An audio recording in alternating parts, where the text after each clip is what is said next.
आता माझ्याकडे जे वजन कमी करणं हे प्रत्येकाला खूप जणांना आजकाल त्याची काय म्हणतात त्याला आवश्यकता वाटते किंवा गरज आहे किंवा लोकांना करायचंय. बरेचदा त्यांना यायचं असतं पण त्यांना भीती असते की अरे डाएटिंग म्हटल्यावरती आपल्याला सगळं खाणं आवडतीचे जे सगळे खायचे पदार्थ आहेत ते सगळं बंद करून टाकणार आहे मॅडम. सो ज्यांना मेनोपॉज मधून जातात, सो मेनोपॉज ही एक फेज असते जी फिजिओलॉजिकल आहे, नॅचरल आहे. सो त्या फेजमध्ये प्रत्येक महिलेला जावं लागतं त्या फेजमधून. आणि तिथून जाताना त्यामध्ये सुद्धा weight gain, sudden weight gain किंवा बरेचसे चेंजेस दिसून येतात. सो ते जे चेंजेस असतात, जसं छातीमध्ये धडधड वाढते किंवा घाम फुटतो खूप किंवा काही कारण नसताना नैराश्य येतं किंवा लो फिलिंग येतं, रडायला येतं.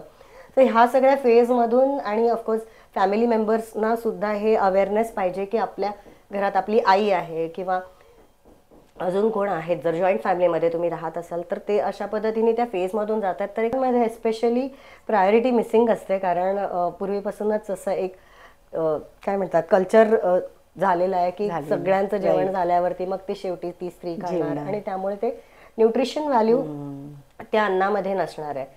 सो म्हणजे मी जर एखाद्याला म्हटलं की तुम्ही सकाळी 5:30ला किंवा 5ला उठा आणि धावायला जा, ते नाही होणार. जर नाही एखाद्याला मोटिवेशन वेळ तर तो नाही, मी म्हणते की तुम्ही 8ला जा.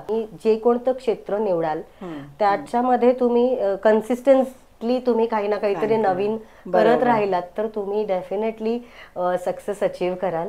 आणि सातत्य आणि हार्डवर्क तर प्रत्येक जण करतं, पण right direction I think is important. दिशा जर आपण हार्डवर्क प्रत्येक जण करते पण जर दिशा नसेल बरोबर तर आपल्याला पुढे म्हणजे मेहनत करून सुद्धा तसे रिझल्ट दिसणार नाही.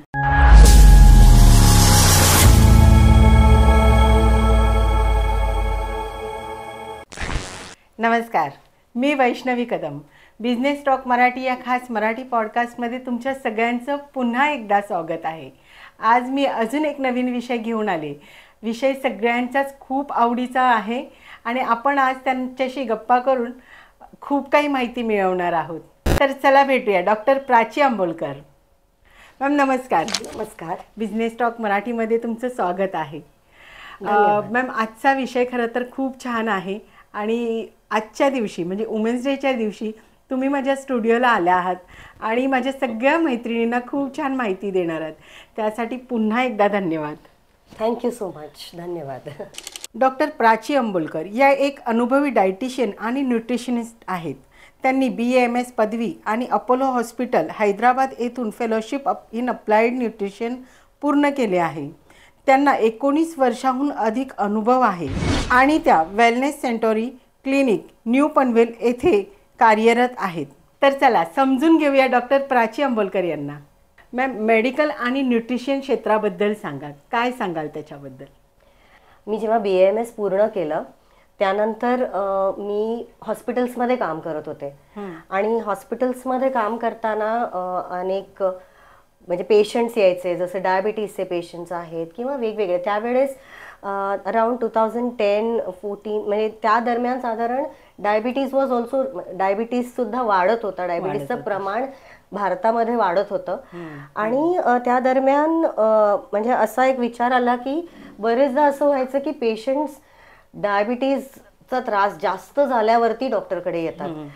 सो तिथे प्रिव्हेंटिव्ह अप्रोच म्हणजे तिथे प्रिव्हेन्शन किंवा आपण हे कसं तिथपर्यंत न जाण्यासाठी किंवा तिथपर्यंत पोचायच्या आधीच आपण हे कसं रोखू शकतो याच्यासाठी कोणाला अवेअरनेस इतका नव्हता. आणि त्याकरताच मला असं वाटलं की आपण जर डाएट आणि न्यूट्रिशनचा कोर्स केला आणि आपण याच्यामध्ये जर आहारातली जोड दिली तर आपण डेफिनेटली पेशंट्सला त्याचा फायदा होऊ शकेल आणि लवकरात लवकर ते त्याच्यातून डायबिटीज ज्यांना ऑलरेडी आहे ते कंट्रोलमध्ये येऊ शकतो आणि ज्यांना डायबिटीज होणार आहे किंवा रिस्क आहे ते प्रिव्हेंट करू शकतात स्वतःला डायबिटीज होण्यापासून. बरोबर. आपला विषयच खरं तर असा आहे की हेल्थशी रिलेटेड असल्यामुळे आज आपल्याला खूप काही माहिती प्राची मॅम देणार आहेत. नक्कीच. तुम्ही लास्ट 19 वर्ष काम करत आहात, तर आहार आणि पोषक क्षेत्रामध्ये तुम्ही काय सांगाल, त्याच्याबद्दल तुम्ही काय सांगाल? तुमचे अनुभव काय सांगाल? मी जेव्हा प्रॅक्टिस सुरू केली तेव्हापासून ते आतापर्यंत अनेक बदल पाहिलेले आहेत. एस्पेशली टिपिकली डाएट या क्षेत्रामध्ये अनेकदा ट्रेंड्स येतात आणि लोक ती ट्रेंड्स फॉलो करण्याच्या मागे धावतात किंवा त्या जसं मध्ये इंटरमिटंट फास्टिंग आलं होतं, प्रत्येक जण इंटरमिटंट फास्टिंग करू पाहत होता किंवा आपलं एक नॉर्मल डायटिशियन्स देतात की 5 to 6 small meals in a day तुम्ही घ्यायला पाहिजेत, 4 ते 5 लहान मिड मील्स आणि तुमचं मेन मील्स पकडून असे तुमचं टोटल आहार झालं पाहिजे दिवसभरातून. तर तसं न फॉलो करता बरेचसे मध्ये मध्ये ट्रेंड्स येतात, ते फॉलो करण्याच्या मागे म्हणजे चपाती बंद करा, गहू बंद करा किंवा राईस बंद करा, असे फॅट डाएट्स, क्रॅश डाएट्स पण कधी कधी करण्याच्या मागे ते धावत असतात. सो याच्यात मला एकच म्हणायचं आहे की सस्टेनेबिलिटी खूप इम्पॉर्टंट आहे, की तुम्ही थोडे दिवसांसाठी एखादा डाएट फॉलो केला, 3 महिने तुम्हाला रिझल्ट मिळाला त्याचा, पण जर असा एखादा डाएट असेल तर तुम्हाला वाटतं की नाही करू शकत तुम्ही 6 महिने, प्लीज करू नका. काही जरुरी नाहीये की तुम्ही खूप जीवाचे हाल करूनच तुम्हाला तुमचे हेल्थचे गोल्स अचीव्ह करता येतील. So moderation is the key. So आपण म्हणतो की सुवर्ण मध्य मार्ग जो आहे तो जर तुम्ही साधला तरीही तुम्ही तुमचे हेल्थ गोल्स अचीव्ह करू शकता. सो उदाहरणार्थ म्हणजे मी आता माझ्याकडे जे वजन कमी करणं हे प्रत्येकाला, खूप जणांना आजकाल त्याची काय म्हणतात त्याला आवश्यकता वाटते किंवा गरज आहे किंवा लोकांना करायचंय. बरेचदा त्यांना यायचं असतं पण त्यांना भीती असते की अरे डाएटिंग म्हटल्यावरती आपल्याला सगळं खाणं, आवडतीचे जे सगळे खायचे पदार्थ आहेत ते सगळं बंद करून टाकणार आहे मॅडम. सो तसं काही नाही आहे. सो लॉट ऑफ मिथ्स, खूप सारे काय म्हणतात गैरसमज आहेत डाएटिंग या शब्दाला घेऊन. सो तसं नाही आहे. डाएट करण्यासाठी तुम्ही आत्ताच जो आहार घेता आहात त्याच्यामध्येच तुम्ही छोटे छोटे चेंजेस केले, छोटे छोटे बदल केले तर तुम्ही एक मोठा डिफरन्स बघू शकता. आणि ऑफकोर्स त्याला जर तुम्ही व्यायामाची जोड दिली तर तुम्ही एक लॉंग रन मध्ये सस्टेनेबल असं डाएट आणि एक्सरसाइजच्या मदतीने तुम्ही तुमची हेल्थ इम्प्रूव्ह करू शकता. बरोबर. आपल्याला सगळ्यांना खरंच हा एक गैरसमज असतो की डाएट म्हटलं की मग मॅडम म्हणणार हे खाऊ नका, ते खाऊ नका, म्हणजे हे अगदी आधीच मनामध्ये भिजवून आपण तिथपर्यंत पोहोचत असतो. तर खरं आहे की म्हणजे प्रॉपर डाईट हा एक वेगळाच प्रकार असतो आणि त्याचा अर्थ असा होत नाही की आपल्याला प्रत्येक खाण्यावरती आपल्या कंट्रोलच करावं लागेल. सो क्लीन इटिंग ज्याला आपण म्हणतो की प्रत्येक वेळेस मी हेल्दीच खाणार, हे प्रॅक्टिकली कोणालाही शक्य नाहीये की मी खूप कमी लोक आहेत ते त्या लेवलला डाएट करू शकतात.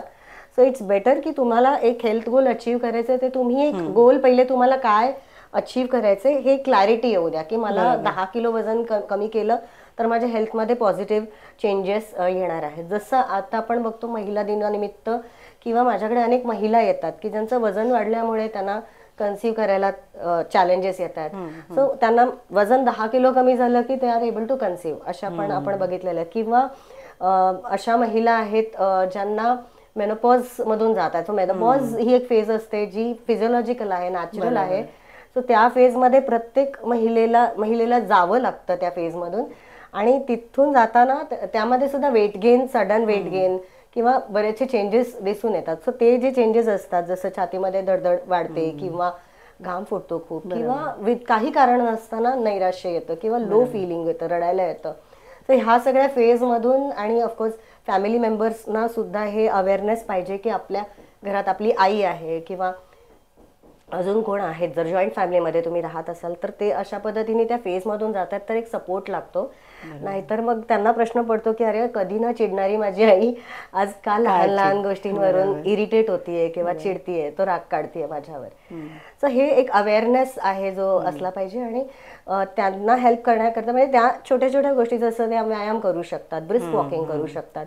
सो व्यायामामध्ये अगेन प्रत्येक जणाला जिम जायला आवडतंच असं नाही किंवा प्रत्येकाला व्यायाम करणं हे शक्य होतच नाही. पण तुम्ही 20 मिनिट्स म्हणजे मला बरेच जण जे माझ्याकडे येतात जे ट्रॅव्हल करतात, कॉर्पोरेट्समध्ये जॉब करतात, इथून वेस्टर्न लाईनला जातात, हार्बर लाईन, तर त्यांना प्रवासामध्येच बराचसा वेळ निघून जातो. सो ते म्हणतात आमच्याकडे वेळच नाहीये व्यायाम करण्यासाठी. सो त्यांना मी सांगते तुम्ही 20 मिनिटं काढू शकता का तुमच्या डेली रुटीनमध्ये, तर दे से येस. तुम्ही 20 मिनिटं जर लवकर झोपला तर सकाळी तुम्ही 20 मिनिटं लवकर काढू शकता, सिम्पल ॲज दॅट. तर एवढा छोटासा चेंज केला तरी पण तुम्ही बघू शकता की तुम्हाला ते करणं साध्य आहे. बरोबर. सो इट्स जस्ट की दोन गोष्टी आपण म्हणतो आपण याच्यामध्ये की मोटिवेशन आणि प्रायोरिटी. सो बरेचदा माझ्याकडे जेव्हा क्लायंट्स येतात किंवा एन्क्वायरी करायला येतात तेव्हा मी बघते की ते किती मोटिवेटेड आहेत, की त्यांना खरंच किती आणि नसते म्हणजे मला कळतं की त्यांना ते मोटिवेशनची गरज आहे आणि त्याच्यासोबतच प्रायोरिटी पण पाहिजे. जे स्त्रियांमध्ये एस्पेशली प्रायोरिटी मिसिंग असते, कारण पूर्वीपासूनच असं एक काय म्हणतात कल्चर झालेलं आहे की सगळ्यांचं जेवण झाल्यावरती मग ते शेवटी ती स्त्री खाणार आणि त्यामुळे ते न्यूट्रिशन व्हॅल्यू त्या अन्नामध्ये नसणार आहे.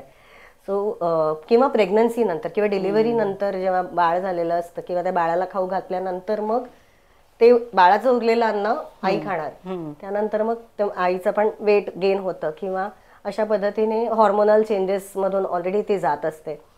सो हे सगळे जे छोटे छोटे चेंजेस आहेत ते थोडासा अवेअरनेस असेल तर आपण ते बदल आपल्यामध्ये आणू शकतो आणि आपण आपलं दैनंदिन जीवन चांगलं करू शकतो.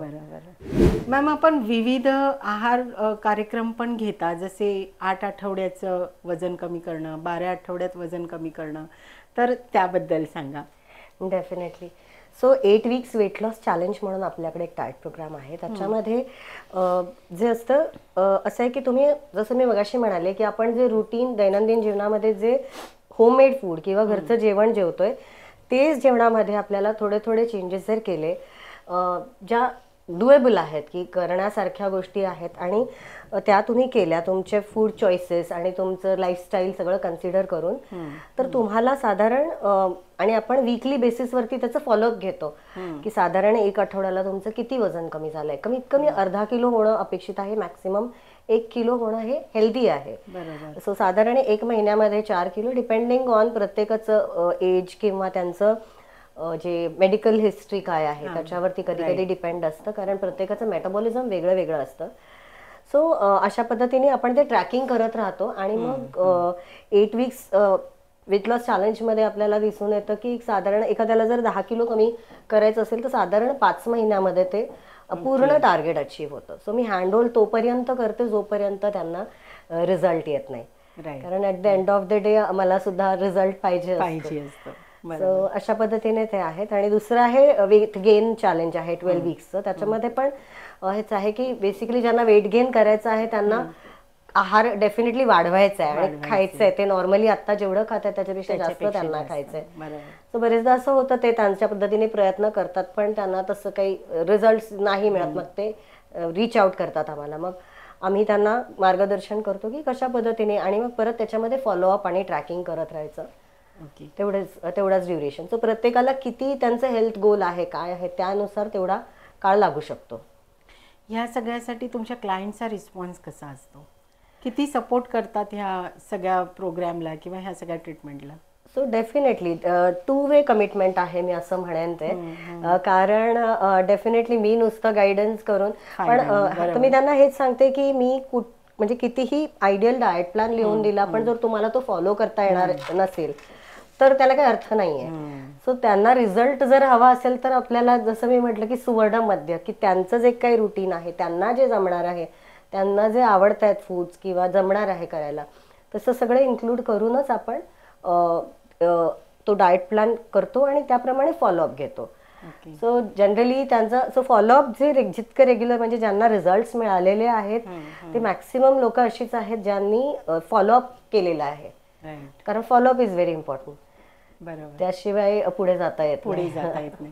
म्हणजे एकाच बाजूने चालून चालणार नाही की म्हणजे तुम्ही कितीही सांगितलंय तर पुढे ते होणं कम्प्लीट होणं गरजेचं आहे. डेफिनेटली. आता माझ्याकडे आहेत काही जण प्री डायबिटीज रिव्हर्स करण्यासाठी येतात किंवा देर आर वेगवेगळ्या वयाचे लोक येतात माझ्याकडे. साधारण 8 महिन्याच्या बाळापासून ते 76 प्लस असं पण म्हणजे वेगवेगळ्या वयाचे लोक डाएट घेण्यासाठी येतात, कारण त्यांना वेगवेगळ्या पद्धतीचा डाएट हवा असतो.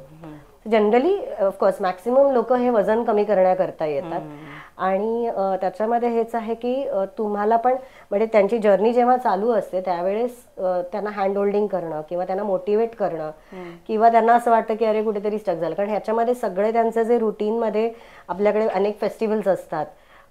त्यानंतर आपल्याकडे एखादी फिमेल असेल तर कधी कधी तिच्या प्रायोरिटीज चेंज होतात, बदलतात, कारण जर फॅमिली मेंबर कोणी आजारी असेल तर मग त्यांचं सगळं फोकस इथे जातो. सो सगळं मिळून जुळून जो रिझल्ट मिळतो किंवा कधी कधी ते ट्रॅव्हल करतायत. पण तेच आहे की कॉन्स्टंटली टचमध्ये राहून आपण अशा पद्धतीने ते करून घ्यावं लागतं. म्हणजे दोन्ही बाजूने जर प्रयत्न केले तर ते सक्सेसही होतं. डेफिनेटली. सो माझ्याकडे एस्पेशली विशीतली जी लोक येतात 20s मधले, त्यांना आता मी सांगते की म्हणजे डोळे मिटून सांगते की तुमचं होणारच आहे. बिकॉज सिम्पली त्यांचं बेझल मेटाबॉलिझम चांगलं असतं. तर त्यांना थोडा एफर्ट घेतला की जास्त रिझल्ट मिळतो. किंवा अर्ली 30s मध्ये 30-34 अशा साधारण ब्रॅकेटमध्ये जे असतात ते, त्यांना थोडा एफर्ट घातला की रिझल्ट छान मिळतो. त्यानंतर ओल्ड म्हणजे थोडंसे एल्डर ग्रुपमध्ये पण आहेत. फक्त थोडं चॅलेंज मेनोपॉजच्या जवळ असलेल्या महिलांना होऊ शकतो, पण ते पेशन्स लागतो आणि थोडं कन्सिस्टन्सी लागत हळूहळू आपण ते गाठू शकतो. मॅम, आपण वेलनेस सेंटरी 101 मोटिवेशनल कोट्स नावाचे पुस्तक प्रकाशित केले आहे. या पुस्तकाच्या लिखाणामागील प्रेरणा काय होती? यातून वाचकांना काय मिळणार आहे? डेफिनेटली. सो खूप छान प्रश्न आहे. थँक्यू. सो मी स्वतः आय थिंक एका पर्सनल फेजमधून चाललेले आय थिंक अराउंड. सो त्यावेळेस आणि माझं नुकतीच बाळ सुद्धा झालं होतं आणि त्यामुळे आपण खूप हॉर्मोनल चेंजेस मधून जातो. Right. So I was also going through one such phase आणि तेव्हा म्हणजे लो फेजमधून जात होते. आणि मग तेव्हा मी व्यायाम ॲक्च्युली माझ्या बेबी झाल्यानंतरच आय स्टार्टेड एक्सरसाइजिंग. की त्याच्या आधी मला फार विशेष अशी गोडी नव्हती एक्सरसाइजची. पण मी जेव्हा ते सुरू केलं आणि मग ते पोस्ट प्रेग्नन्सी आपल्याला वेट लॉस करायचं असतं म्हणून मी I to go to the park. मग मी रनिंग करायचे तेव्हा. आणि नंतर मग मी काही आय थिंक स्पिरिच्युअल कोर्सेस केले आणि मग मी मेडिटेशन शिकले. आणि जेव्हा मी मेडिटेशन करायला लागले किंवा वॉकला जायला लागले तेव्हा मला लक्षात आलं की मी एव्हरीथिंग म्हणजे जे प्रत्येक दिवशी मी जाते ना तर मला नवीन नवीन थॉट्स येत आहेत किंवा एकदम मोटिवेटिंग थॉट्स येत आहेत. तर मी ते त्याच दरम्यान मी म्हणजे कोट्स, मोटिवेशनल कोट्स लिहायला सुरू केले होते. एक ॲप आहे त्याच्यावरती.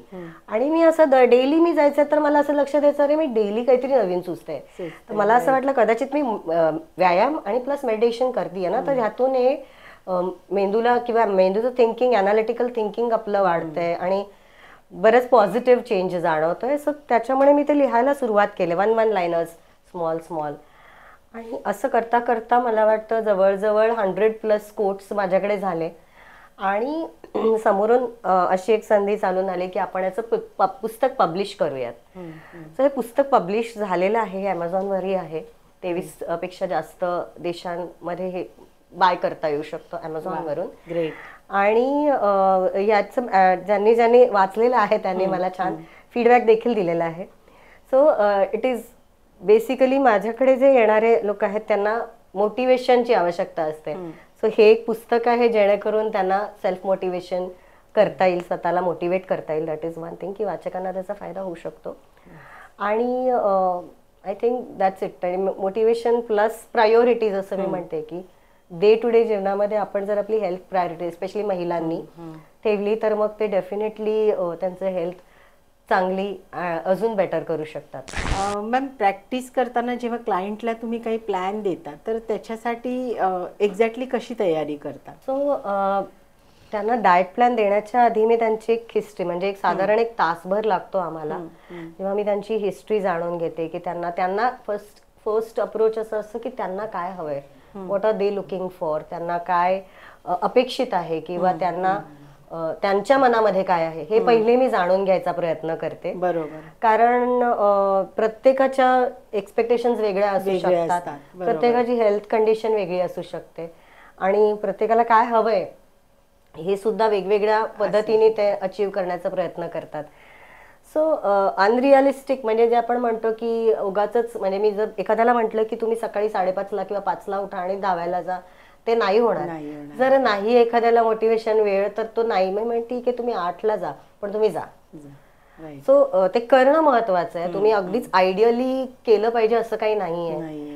सो तुम्ही छोटे छोटे जसं मी म्हटलं की आता माझ्याकडे बरेचसे क्लायंट्स येतात ज्यांचे झोपेचे इश्यूज आहेत. मला वाटतं ऑलमोस्ट बरेचसे क्लायंट्स आजकाल मला वाटतं ते खूप कॉमन झालेलं आहे. कारण घरी आल्यानंतर पण they have to log in, लॅपटॉपमध्ये लॉग इन करावं लागतं. मग पुन्हा काम चालू राहतं. म्हणजे 8 वाजता घरी येतात, परत 10 वाजता लॉग इन करतात, परत 2 वाजेपर्यंत किंवा झोपेची वेळ त्याच्यामुळे बदललेली आहे. बरोबर. सो त्यांना मी सांगते की तुमचे 2 वाजता तुम्ही झोपत होता पूर्वी आणि आता तुम्ही 12वरती आलात, ती सुद्धा प्रगतीच आहे. हळूहळू तुम्ही ते चेंजेस केलेत तरी पण ते हळूहळू करून. आता माझ्याकडे क्लायंट आल्या होत्या, त्या साधारण एक 59 इयर्सच्या असतील आणि 59 वर्षांच्या असतील आणि त्यांना मी डाएट प्लॅन सगळं आमचा डिस्कस झाला. त्यानंतर मग मला असं लक्षात आलं की त्या म्हणजे त्या हेल्दी खात होत्या, पण त्यांना असं होतं की त्यांना त्यांच्या डाएटमध्ये फार चेंजेस नव्हते करायचे. त्यांना असं होतं की मला ह्या वेळेला हेच जमणार आहे तर मी हेच करणार.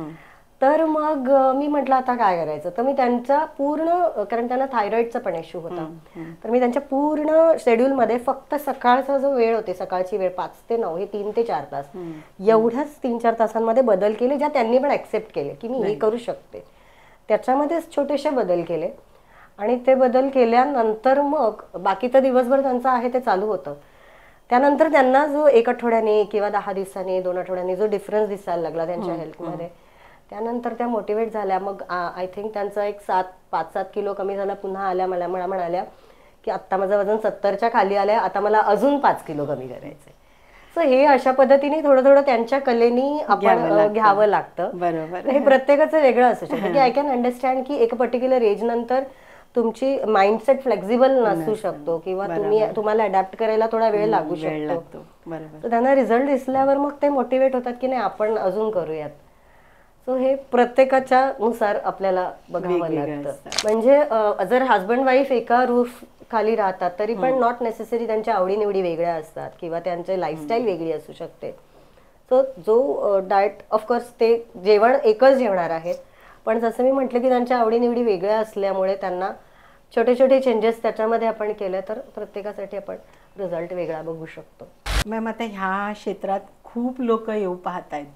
डाएट, न्यूट्रिशन लोकांच्या आवडीचा विषय झालाय खरं तर, आणि खूप नवीन लोक इथे येऊ पाहत आहेत, आपला व्यवसायही करायचा आहे त्यांना. तर अशा लोकांसाठी तुम्ही काय सल्ला द्याल? मी असं म्हणेन की डेफिनेटली हे फील्ड आता बूमिंग आहे. एस्पेशली कोविड-19 नंतर लोकांना त्याचं फार महत्व जाणवलंय की आहार किती महत्वाचा आहे, हेल्थची काळजी घेणं किती महत्वाची आहे.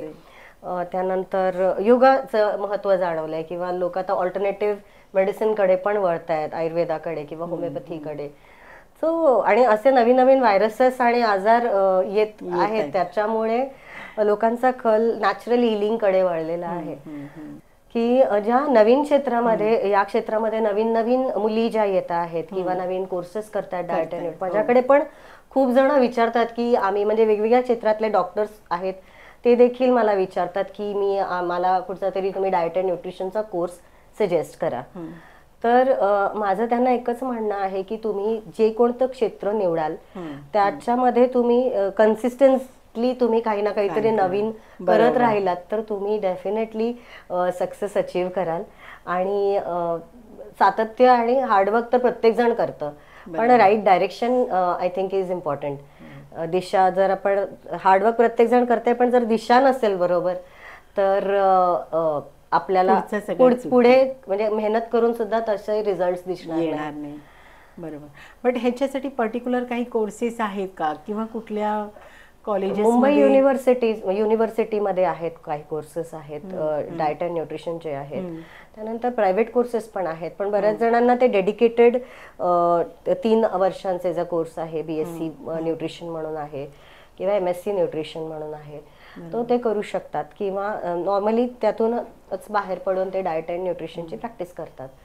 पण आणि वेळेसोबत आपल्याला अपडेटेड राहावं लागतं की काय चालू आहे मार्केटमध्ये.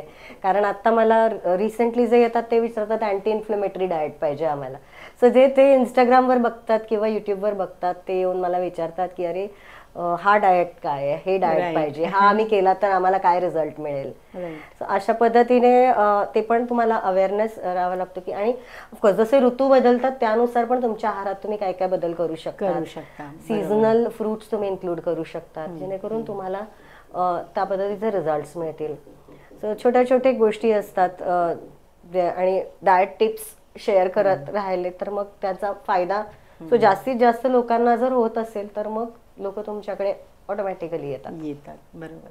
आज वुमेन्स डेच्या निमित्ताने मॅम तुम्ही सगळ्या स्त्रियांना काय सजेस्ट कराल? सगळ्या स्त्रियांना हे सजेस्ट करेन की त्यांनी स्वतःच्या हेल्थकडे लक्ष द्यावं, स्वतःच्या हेल्थला प्रायोरिटाईज करावं. कारण त्याचं आहे की बाकी सगळं आपल्याला, आणि वर्क लाईफ बॅलन्स तर आहेच की दोन्ही फॅमिली पण बॅलन्स करायची असते. सो त्यांनी जितकं शक्य होईल स्वतःच्या हेल्थला, मी टाईम आपण जो म्हणतो ज्याला, की स्वतःसाठी 1 तास तरी काढावा. मग तो तुम्ही व्यायामासाठी द्या, तुम्ही मेडिटेशन करा, किंवा तुम्हाला माझ्याकडे येणाऱ्या, मला वाटतं ऑलमोस्ट सगळ्या क्लायंट्सला मी सांगते की तुम्हाला आवडणारा एखादा छंद जोपासा. बरोबर. की कारण प्रत्येक जण that acts as a stress buster. It can be a simple painting तुम्ही केलं, किंवा कुठच्याही प्रकारचा छंद असू शकतो, तो शिवणाचा असू शकतो, पेंटिंगचा असू शकतो, डान्सिंग असू शकतो. सो जे आवडतं, मनाला आनंद देतं ते करा. बरोबर. मॅम खूप वर्ष ह्या प्रोफेशनमध्ये आहात, खूप छान सक्सेसही गाठलंय तुम्ही. तर तुम्ही ह्यासाठी काही टेक्नॉलॉजीचा वापर करताय का, किंवा काही डिजिटल प्लॅटफॉर्म वापर करताय का त्यासाठी? सो डेफिनेटली डिजिटल प्लॅटफॉर्म्सच्या आल्याने माझं काम खूप सोपं झालेलं आहे. कारण आताच्या काळात असं आहे की तुम्ही चांगलं काम करताय, पण ते लोकांपर्यंत पोचावं असं प्रत्येकाला वाटत असतं. आणि ह्याच्यापेक्षा सर्वात सोपा मार्ग नाहीये की तुम्ही एका क्लिकवरती तुमची माहिती अनेक लोकांना, म्हणजे सिम्पल उदाहरण द्यायचं तर, मी जेव्हा डिजिटल ब्लॉगिंग सुरू केलं तेव्हा जे लोक मला ऑलरेडी 20 वर्षांपासून ओळखतायत, तीच लोक पुन्हा म्हणजे माझ्याकडे यायला लागले हेल्थसाठी किंवा कन्सल्टेशनसाठी. कारण त्यांना बेसिकली तिथपर्यंत त्यांच्यापर्यंत ही माहिती पोचायला लागली की मी डाएटमध्ये काय काय पद्धतीने काम करते. सो हे मला कोणाला जाऊन सांगण्याची आवश्यकता पडत नाही, कारण लोकांना आपोआपच कळत राहतं. सो डेफिनेटली आज डिजिटल माध्यमांशिवाय जर नसेल, आणि जसं म्हणतो आपण की काळासोबत आपल्याला पण अडॅप्ट करायला पाहिजे, बदलता येईल. सो कोविड नंतर पण म्हणजे जे लोक ऑनलाईन प्लॅटफॉर्म्सवरती यायला रिलक्टंट होते, त्यांना वाटायचं अरे ऑनलाईन काय आहे, ते सुद्धा सगळे लोक ऑनलाईनवरती आता त्यांचं काम करतायत. सो डेफिनेटली डिजिटल, आणि मला वाटतं ही जस्ट सुरुवात आहे आता. तर AI आणि आणखीन येणार आहे, तर बरेच चेंजेस अजून होणार आहेत. सो काळासोबत बदलत राहणं आवश्यक आहे. आणि त्याची जोड घेऊन जर आपल्याला समोरच्यांना त्याचा बेनिफिट देता येईल तर का करू नये. डेफिनेटली खरं आहे. सोशल मीडिया किंवा डिजिटल मार्केटिंगचा वापर करून आपण आपल्या नॉलेजलाच फक्त वाढवत नाहीये, तर आपण जो काही व्यवसाय करतोय किंवा ज्या प्रोफेशनमध्ये आपण आहोत तर त्यालाही आपण ऑटोमॅटिकली पुढे घेऊन जातोय. आणि ह्यामुळे काय होतंय की आपण ज्या पण व्यवसायात आहोत त्याचा आपल्याला आपल्या क्लायंटलाही त्याचा उपयोग करून देता येतोय. डेफिनेटली है ना. सो सोशल मीडिया महत्वाचं आहे. डिजिटल मार्केटिंगचा सगळ्यांनाच आता फायदा होतोय. तर इथे मला आणखीन एक सांगावंसं वाटतं की जसं मी लॉकडाऊनच्या दरम्यानच यूट्यूब चॅनलवरती डाएट टिप्स द्यायला सुरुवात केली, किंवा फळांची माहिती किंवा फळं खाण्याचे बेनिफिट्स, असं सगळे अनेक टॉपिक्सवरती मी ते व्हिडिओज बनवले. आणि आता मला रिअलाइज होत आहे की कसं लोकांना त्याचा फायदा होत आहे. लाईक आज सकाळीच मी एका इव्हेंटला गेलेली, तर लोक पाहत आहेत ते, आणि त्यांना त्यांच्या लाईफमध्ये ते इम्प्लिमेंट करतात छोट्या छोट्या गोष्टी, किंवा फळं असतील, सीड्स असतील, आणि त्यामुळे त्यांना जे बेनिफिट्स होतात ते त्याला एक रिपीट व्हॅल्यू आहे. म्हणजे मी एकच वेळेला ते काम केलंय, पण त्याचा फायदा समोरच्याला किंवा इतरांना अनेक वर्ष होत राहणार आहे. बरोबर. आपल्या दैनंदिन जीवनात असं काय करताय तुम्ही की तुम्ही सतत मोटिवेट असता, सतत सक्सेसफुल म्हणून पुढे येत असता? म्हणजे माझ्या माहितीनुसार तुम्ही सोशल मीडियावरती खूप छान कंटेंट क्रिएट करता, लोकांना सतत माहिती देत असता त्यांच्या हेल्थ संदर्भात, इतरही डाईट संदर्भात. तर हे सगळं तर झालं, पण तुम्ही स्वतः असं काय करताय? पहिल्या काळामध्ये म्हणजे कोविड येण्याच्या आधीच्या फेजमध्ये मी बरंच एक्सप्लोर करत होते. आणि हो, जसं तुम्ही म्हणालात तसं त्यावेळेस मला काही जणांचे कॉल यायचे की तुम्ही एवढं मोटिवेटेड किंवा ऍक्टिव्ह कशा राहता, आम्हाला पण सांगा काय केलं पाहिजे. तर त्यावेळेस मी त्यांना हे सांगितलं की तुम्हाला काय आवडतं, तुमचं पॅशन काय आहे, हे प्रत्येकाने फिगर आउट करता आलं पाहिजे. त्यासाठी थोडंसं एक्सप्लोर करावं लागेल की तुम्ही 10 गोष्टी केल्या की तुम्हाला कळणार की अरे हे मला छान वाटतंय, हे केल्यावर मला आनंद मिळतोय. सो अशाच पद्धतीने आय थिंक मोटिवेटेड राहण्यासाठी मी काही काही स्पिरिच्युअल कोर्सेस केलेले आणि नंतर मी मेडिटेशन सुरू केलेलं. सो त्यानंतर पण मला स्वतःमध्ये बरंच क्लॅरिटी आली. क्लॅरिटी हा शब्द आय थिंक योग्य असेल, कारण within 6 months down the lane मला स्वतःमध्ये चेंजेस जाणवायला लागले आणि माझी थॉट प्रोसेसमध्ये बराच फरक जाणवा. क्लॅरिटी आली की आपल्याला काय पाहिजे, आपल्याला काय करायचंय आणि काय केल्याने आपल्याला आनंद मिळतोय. So simple as that. आणि हे प्रत्येकासाठी वेगवेगळं असू शकतं. सो दोन्ही बॅलन्स करून. आणि आज मी काम करताना पण खूप, कारण जेव्हा मी माझ्या क्लायंट्सच्या चेहऱ्यावरती स्माईल बघते किंवा त्यांचं जे फीडबॅक ऐकते, तर मला खूप आनंद होतो की त्यांच्या लाईफमध्ये काहीतरी आपण डिफरन्स करू शकलो. बरोबर. काम करण्याचा उत्साह वाढतो. राईट. भविष्यातील योजनांबद्दल काय सांगाल? काय ठरवलं आहे पुढे? भविष्यातील योजना ॲक्च्युली तुमच्यासोबत पण डिस्कस करायच्यात काही त्यातल्या. सो आतापर्यंत असं होतं की मी जे हँड होल्डिंग होतं ते मोबाईलच्या थ्रू किंवा काय म्हणतात त्याला, व्हॉट्सअपच्या थ्रू करत होते. तर आता माझं एक ॲप लॉन्च होतंय. सो 1 महिन्याभरामध्ये त्याच्यामध्ये मग आणखीन एक सिस्टम बेसिकली डेव्हलप करायची, जेणेकरून एकदा सिस्टम आल्यानंतर मग आपल्याला पुढे आणखीन नवीन कार्य करता येतं. सो येस, माझा ॲक्च्युली अल्टिमेट गोल इज की मला इंटरनॅशनली बाहेर जाऊन, म्हणजे मी काही कंट्रीज सोबत असे वेबिनार्स किंवा हेल्थ रिलेटेड सेशन्स केलेले आहेत. इथिओपिया सोबत आहेत किंवा सिंगापोर आहे, USA आहे आणि असं काही कंट्रीसोबत, इंडोनेशिया आहे. पण मला प्रत्यक्षात तिथे जाऊन किंवा तिथल्या युनिव्हर्सिटीजमध्ये जाऊन टॉक्स करायला आवडतील किंवा हेल्थबद्दल बोलायला आवडेल, डाएटबद्दल बोलायला आवडेल. So that is my ultimate goal की हे तर मी करतेच आहे, पण मला इंटरनॅशनल रीच माझा कसा वाढवता येईल आणि तिथे जाऊन मला काय काम करता येईल, हे माझं एम आहे, फ्युचर प्लॅन आहे. राईट. तुमचे सगळे ड्रीम्स कम्प्लीट होत हीच इच्छा. Thank you so much ma'am. Ma'am, तुम्ही इथे आलात, खूप छान माहिती दिलीत आणि स्पेशली आज वुमन्स डेच्या दिवशी, त्यामुळे खूप खूप धन्यवाद. Thank you so much ma'am. तुम्ही पण इतकं प्रेमाने बोलवलात आणि टाइम स्पेंड केला, टाइम दिलात, त्यामुळे वेळात वेळ काढलात, त्यामुळे थँक्यू. आजचा पॉडकास्ट तुम्हाला कसा वाटला नक्की कळवा. काही कमेंट्स असतील तेही सांगा. व्हिडिओला शेअर करायला विसरू नका, कारण आपल्यासारख्या बऱ्याच जणांना ह्या संदर्भात माहिती हवी असते. त्यामुळे व्हिडिओला शेअर करायला विसरू नका. त्यासाठी चॅनलला सबस्क्राईब करा. चॅनलला सबस्क्राईब केलं तर असेच नवीन व्हिडिओ आणि नवीन माहिती तुमच्यासमोर येत राहील. Thank you so much. Business talk Marathi, तुमच्या आमच्यासाठी, यशस्वी उद्योजकांसाठी.